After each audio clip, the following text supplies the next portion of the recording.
Another episode of Practice Help. This is lesson 1.5 practice.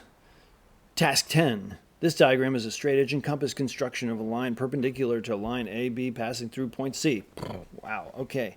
Basically, they're like, yo, this was all made using a ruler and a compass, and this line EC is perpendicular to line AB, which is this line going through here, okay? And it goes through point C. Great. All right. Awesome. All right. So we didn't have to do anything for 10. So look at 11. Explain why it was helpful to construct points D and A. Okay. So along their process, their goal was they started out with line AB, and they wanted to have a perpendicular line that went through C, right? Okay, that was their goal. They started out with a line AB. They only had those 2 points, AB, and a line going through them. And then they had point C, and they were like, yo, we want a perpendicular line that's going to hit that. How do we get there?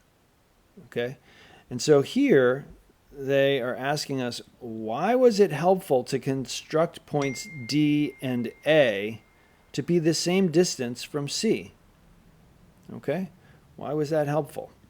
All right? And we know from class that you need something to hit a target. All right. Great. And what do these points give us? Now that we have these points, right? What do we do after that? If we just had this line and then we made this circle and we have these 2 points, what would we do next? So here you go. Pause the video. Answer the question. Task 12. Task 12, this diagram is a straight edge and compass construction. Yay, all straight lines and circles. Woo! Okay, select all true statements. So looking at this, all you have to do is like go through each one of these and try and figure out which ones are true, right? Line EF. Okay, where's line EF? Okay, line EF. That's this line all the way through here, right? It's the bisector of angle BAC. Where's BAC? BAC.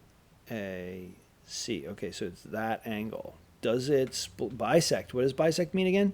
It means to split in half, right? That's what bisect means. Okay. Line EF is the perpendicular bisector of segment BA. Well, BA, let's see, BA, that's a line segment. Okay, perpendicular bisector, is it right? Just go through each one of these statements and figure out whether or not they're true or not. Okay, that's it. Pause the video. Answer the question. Task 13. This diagram is a straight edge and compass construction. A is the center of one circle, and B is the center of the other. There's A. It's the center of this circle. B is right there, and it's the center of that circle. Woo! A rhombus is a quadrilateral. Quadrilateral means 4 sides. Quad means 4. Lateral means side. So 4-sided, right?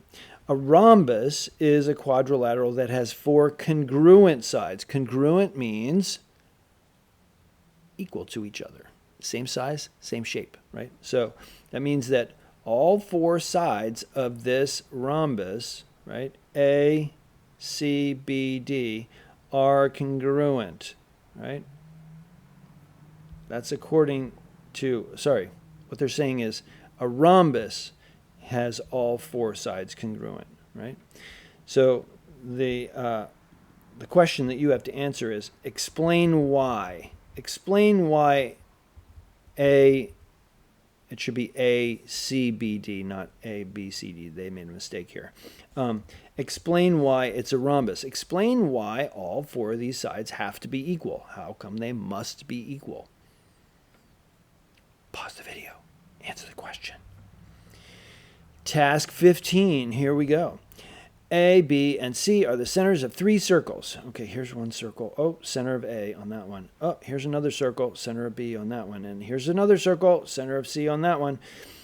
Which line segment is congruent to HF? Remember, congruent means same size, same shape, right? So HF is a line segment. So where is it? Where's H? H is there, and F is there. So what else is the same length as from H over to F? And you just go through and select all that apply. Pause the video. Answer the question.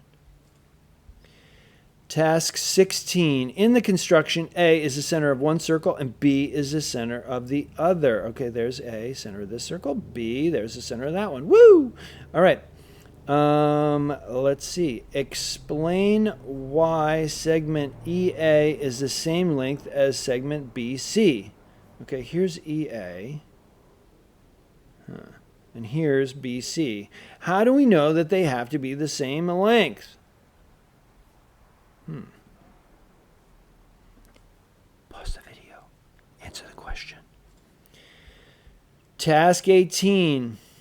All right, we're given this information. It says AB is perpendicular to CD. Perpendicular is this little symbol here. It's an upside down T. It means that when these two things cross, they cross at a 90-degree angle. That's a right angle right there. That's why they have that little square in there. All right, here we go. It says, in this diagram, line segment CD is the perpendicular bisector of line segment AB. Okay, so CD, right here, cuts AB perfectly in half, and it cuts it at a right angle. When it hits it and it intersects it, it hits it at a right angle. Okay, that's what perpendicular bisector means. Assume the conjecture that the set of points equidistant from A and B is the perpendicular bisector of AB is true. We have dealt with this sentence before. It's a big, long sentence that the reason they put it in there is technically we have not proven that this is a fact yet. So that's why they put it in there.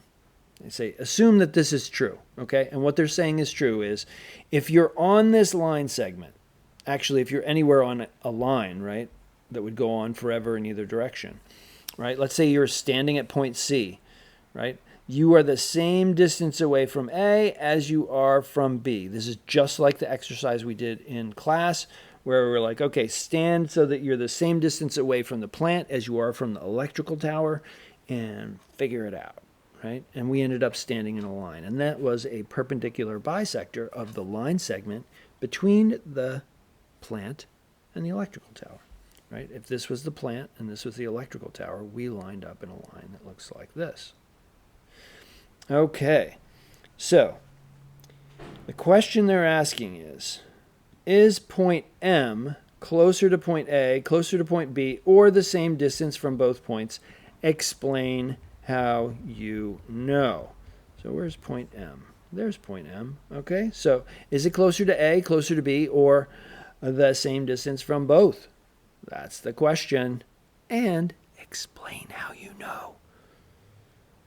Don't forget to pause the video and answer the question. Next, task 20. A sheet of paper with points A and B. There's point A. And there's point B. That's right. Is folded so that A and B match up with each other. Right? If this was a piece of paper and we put two dots on it and we folded it and point B landed on point A or point A landed on point B, whew. Explain why the crease in the sheet of paper after you fold it and you unfold it, why that crease is the perpendicular bisector of segment AB, right? Segment AB would look like this.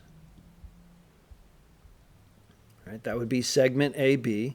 And the question is, what would the fold look like? Well, the fold would look, it would be folded in half this way, right? So why is that crease, the fold, why is it the perpendicular bisector of segment AB? And again, look, here's this sentence again. Same sentence that we've been talking about each time they talk about this stuff, right? Okay? All right. Pause the video. Answer the question. All right. Here is a diagram of a straight edge and compass construction. Okay, more circles and straight lines. All right. So let's just scan this, right? We got two circles here. We got center of C, right? C is the center of one circle and B is the center of the other one. Okay, there we go. There's the center of that circle. Explain why the length of segment CB is the same length as the length, of segment CD. So why is CB the same length as CD? Pause the video and answer the question.